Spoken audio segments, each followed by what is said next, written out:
오늘은 뒷배경이 좀 다릅니다. 양복도 입지 않아서 죄송합니다. 그래도 넥타이는 가져왔습니다. 동남아시아에서 사역하는 선교사 1000여 명이 외국에서 컨퍼런스 하기 위하여서 나와 있습니다. 자녀들과 합치면은 1300여 명입니다만은 참 감사하고 대단한 것은 미국에서 저희 자녀들을 돌보기 위하여서 250여 명이 자비로 해서 나와서 저희들을 섬기고 있습니다. 하나님께서 주신 그 사랑이 너무 놀랍기 때문에 저희들한테도 이렇게 대하여서 섬기는 것이라고 생각이 듭니다. 본문 말씀도 63장에 이어 이사야가 백성의 구원을 위하여서 기도하고 있는 것입니다. 먼저 1절에 보면은 주는 하늘을 가르고 강림하여 달라고 그렇게 강청을 하고 있습니다. 이대로는 안 된다는 것입니다. 우리들의 힘으로서는 압제자들을 이길 수 없다는 고백을 하고 있는 것입니다. 그러니 그냥 하늘에만 가만히 계시지 마시고 하나님께서 이 땅에 내려오셔서 뭔가를 일으켜서라도 원수들을 심판해 달라는 것입니다. 하나님께서 강림하시면 어떻게 되겠습니까? 본문에는 산들이 진동하길 불이 섭을 사르며, 마른 나무죠. 섭을 사르며 불이 물을 끓임같게 하사 주의 원수들이 주의 이름을 알게 하시며 이방 나라들로 주 앞에서 떨게 하옵소서. 이렇게 된다면 얼마나 좋겠습니까? 통쾌하지 않습니까? 산이 진동하죠. 산만이 아닙니다. 땅만 좀 흔들어도 교회 출석수가 다르다고 하지 않습니까? 불이 마른 나무가지들을 살라서 활활 타고 물이 펄펄 끓는 것 같이 되어가지고 원수들이 하나님께서 누구인가를 정확히 알게 되고 또한 자신들을 압제한 이방 나라들이 떨게 해달라는 것입니다. 지금 이 표현은 완전 화성과 같지 않습니까? 산이 진동하여 갈라지니 용암이 흘러나오고 그로 인해 가지고 나무들이 불에 타버리고 이방인들 떨게 해달라는 것입니다. 이스라엘 백성에게는 통쾌한 장면일 것입니다. 이러한 방식으로 이방 나라를 떨게 해달라는 것은 옛 선조들이 경험한 것을 그들이 들어 알기 때문입니다. 그것이 3절입니다. 주께서 강림하사 우리가 생각하지 못한 두려운 일을 행하시던 그때에 산들이 주 앞에서 진동하여 싸우니, 두려운 일을 행하시던 그때가 언제인가 하면은 출애굽기 19장에 보면은 하나님께서 계명을 선포하기 위하여서 주시기 위하여서 시내산에 강림하시는 모습이 기록되어 있는 바로 그때입니다. 그때를 가리키는 것입니다. 그 모습은 이렇습니다. 19장 16절 보면은 셋째 날 아침에 우레와 번개가 빽빽한 구름이 산 위에 있고 또 나팔 소리가 매우 크게 들리니 진중에 있는 모든 백성이 다 떨더라. 일반적으로 천둥과 번개는 언제 일어납니까? 더운 여름에 오후나 저녁에 일어나는 것이지 않습니까? 그런데 지금은 상황은 아침에 일어난 것입니다. 하나님이 일으켰다는 증거입니다. 아침부터 백성들은 벌벌 떨고 있는 가운데 하나님께서 강림을 하시는데 그 강림하실 때의 모습이 그것뿐만이 아닙니다. 18절에 보면은 시내산의 연기가 자욱하니 여호와께서 불 가운데서 거기 강림하심이라. 그 연기가 옹기가마 연기같이 떠오르고 온 산이 크게 진동하며 그렇게 기록을 하고 있습니다. 아침부터 천둥과 번개가 치죠. 구름은 빽빽하죠. 거기에다 산까지 진동을 하니 이상의 두려움은 없었을 것입니다. 평생 그들이 이러한 두려움을 겪었겠습니까? 얼마나 벌벌 떨었겠습니까? 이 옛날의 사건을 이사야는 거론하면서 우리 하나님은 능력의 위대한 분이십니다는 것을 알리고 있는 것입니다. 그러나 이방신은 그렇지 못하다고 설명하는 것이 4절 말씀입니다. 주 외에는 자기를 앙망하는 자를 위하여 이런 일을 행하신 신을 옛부터 들은 자도 없고 귀로 들은 자도 없고 눈으로 본 자도 없었나이다. 우리 하나님 외에는 신이란 존재는 존재하지 않는다는 것입니다. 우리 하나님만이 살아계신 능력의 하나님이시니 압제자를 심판해 달라는 것이 4절까지의 내용입니다. 5절부터는 이방인을 심판해 달라고 호소한 후에는 천지를 요동치게 하시는 하나님 앞에서 우리가 죄를 지었는데 어떻게 구원을 받을 수 있습니까? 라고 긍휼을 구하는 기도를 하고 있는 것입니다. 6절 말씀입니다. 우리는 다 부정한 자 같았어. 우리의 의는 다 더러운 옷 같으며 우리는 다 잎사귀같이 시들므로 우리의 죄악이 바람같이 우리를 몰아가나이다. 우리 모두가 죄를 지어 죄악의 바람에 휩쓸려 간다고 먼저 자신들의 죄를 자복하고 있는 것입니다. 고백하는 것입니다. 이 부분이 참 중요합니다. 언제나 무슨 일을 행하기 전에 먼저 자신의 죄를 살펴보는 것은 정말로 중요한 부분입니다. 이스라엘 백성들의 죄가 무엇이었습니까? 두 마음이었습니다. 그들은 하나님께 예배하지 않은 것이 아니었습니다. 그들은 여호와도 섬기고 다른 신들도 섬겼으며 악을 행하면서도 절기에 맞추어 제사도 드렸다는 것입니다.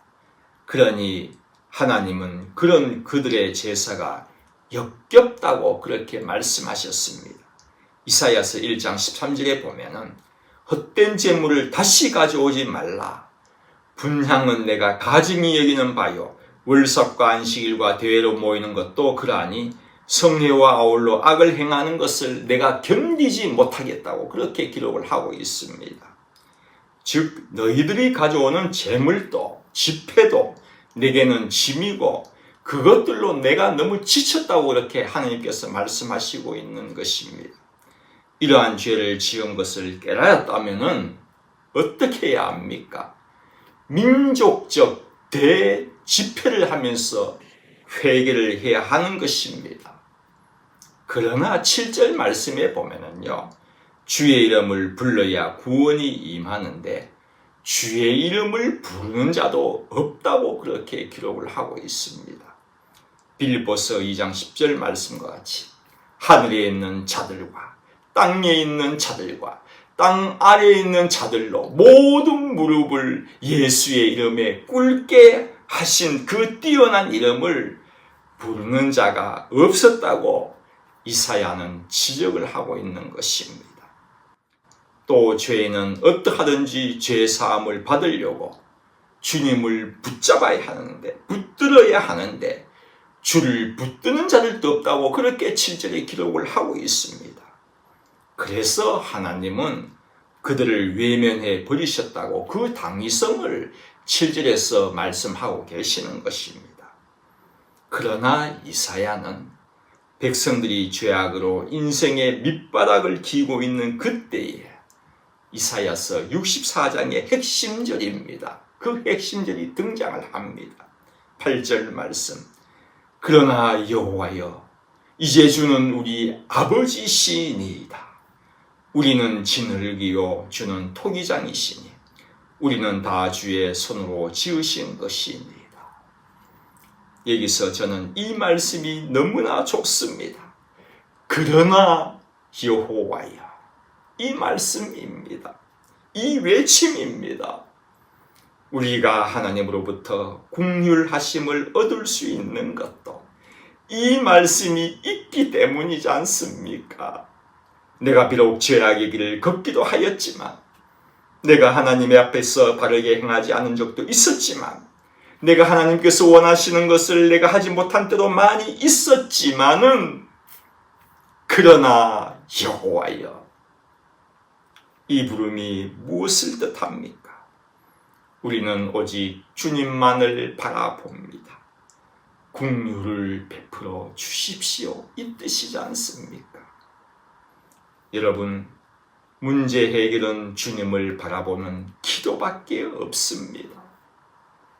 저희들은 그렇게 합니다. 어려운 일을 만났을 때에, 큰 난관이 앞을 가로막고 있을 때, 어떤 일이 해결되지 않을 때, 도저히 어찌해야 할지 모를 때 낙심하거나 절망하지 말고 하나님 앞에 간절히 저희들은 기도를 하고 있습니다. 자신의 부족함을 깨닫고 하나님만 바라봅니다. 긍휼을 베풀어 주십시오라고 기도합니다. 왜 그렇습니까? 이 놀라운 관계 때문입니다. 그러나 여호와여, 이제 주는 우리의 아버지시니이다. 아멘. 아멘입니다. 제가 어느 날 홈리스 사역을 처음으로 동경에 사신 선교사님을 만나가지고 맥도날드에서 햄버거를 먹고 있을 때였습니다. 한 청년이 다가와가지고 인사를 하는데 이 선교사님이 못 알아보시는 겁니다. 이 청년이 누군가 하면은 몇 년 전에 벤치에서 복음을 전하고 있는데 옆 벤치에 앉아 있었던가 봅니다. 이야기하고 있으니까 듣기지 않습니까? 그래서 나중에 와가지고 저도 그 이야기를 들으면 안 됩니까 하면서 참 감사한 일이지 않습니까? 하나님이 사람을 보내려면 이렇게까지도 보내시는 겁니다. 그래서 예수를 믿고 이제 있었는데 연락이 안 된 겁니다. 몇 년 동안 연락이 안 됐는데 이렇게 갑자기 만나니까 이렇게 몰라보신 것이죠. 이 청년이 뭐라 하나 하면은 나이가 37입니다. 내가 이제서야 일본 사람이 되었습니다 하면서 이게 무슨 말이고 하면은 구청에 자기 이름이 등록이 되었답니다. 이게 왜 그러냐 하면은 자기가 어릴 적에 고아원에서 자랐답니다. 성공해서 운영하는 고아원에서 자랐는데 무슨 이유 때문에 뛰쳐나와 버렸답니다. 얼마나 힘들었으면 뛰쳐나왔겠습니까? 뛰쳐나왔는데 일자리를 구할 수 없습니다. 왜냐하면은 적이 없으면 주민표 같은 것이 없으면은 일할 수가 없습니다. 그래서 어떤 일을 행하면은 허드렛 일 있지 않습니까? 그냥 아르바이트 같은 그런 걸 쭉 해왔다가 몇십 년 동안 그걸 하다가 겨우 이제 등록을 한 겁니다. 등록을 해가지고 그 이야기를 하는 겁니다. 그래서 참 그 이야기를 들으니까 참 마음이 아프더라고요. 고아로서 자라가지고 아빠 엄마도 없이 그렇게 자라서 이렇게 왔는데, 근데 제가 그런 이야기 했습니다. 참 힘들었겠습니다. 참 나 그 마음 참 알겠습니다. 그러나 걱정하지 마십시오. 지금까지 육신의 아버지는 누군지는 모르지만 정말로 살아계신 우리 하나님은 아버지이십니다. 당신의 아버지는 살아계신 하나님의 아버지입니다. 이렇게 이야기했더니 눈물을 쭉 흘리더라고요. 저희들도 같이 참 많이 울었습니다. 그러나 여호와여, 이제 주는 우리의 아버지시니이다. 저희들이 어떠한 형편일지라도 소망이 있는 것은 이 한 말씀 때문입니다. 시편 144편 15절 말씀 보면은 이러한 백성은 복이 있나니, 성도 여러분, 어떠한 백성들이 복이 있는 것 같습니까? 성도 여러분, 어떠한 사람이 복 있는 사람 같습니까? 여호와를 자기 하나님으로 삼는 백성은 복이 있도다. 여호와를 우리 하나님으로 삼고 또한 섬기고 있는 성도님들도 복된 성도이심을 믿으시기 바랍니다. 계속 이어지고 있습니다. 우리는 지늘기요 주는 토기장이시니 우리는 다 주의 손으로 지으신 것이니이다. 하나님이 사람을 세상의 어떤 것보다 사랑하시는데, 그렇다면은 인간을 창조하실 때 금도 있고 은도 있는데 금을 빚어서 창조하셔야지, 다이아몬드로 우리를 창조하셔야지 왜 흙으로 창조하셨겠습니까? 이왕이면은 금으로 만드셔야지, 그렇지 않습니까? 훌륭한 작품을 만들기 위해서는 최고로 좋은 재료를 사용해야 작품이 나오는 것입니다. 그런데 하나님은 그러지 않으셨다는 것입니다. 아무리 하찮은 흙일지라도 능력의 하나님의 손으로 빚으시면 그것은 최고의 것이 되기 때문입니다. 중요한 것은 하나님의 손으로 빚어졌다는 것이 중요한 것입니다.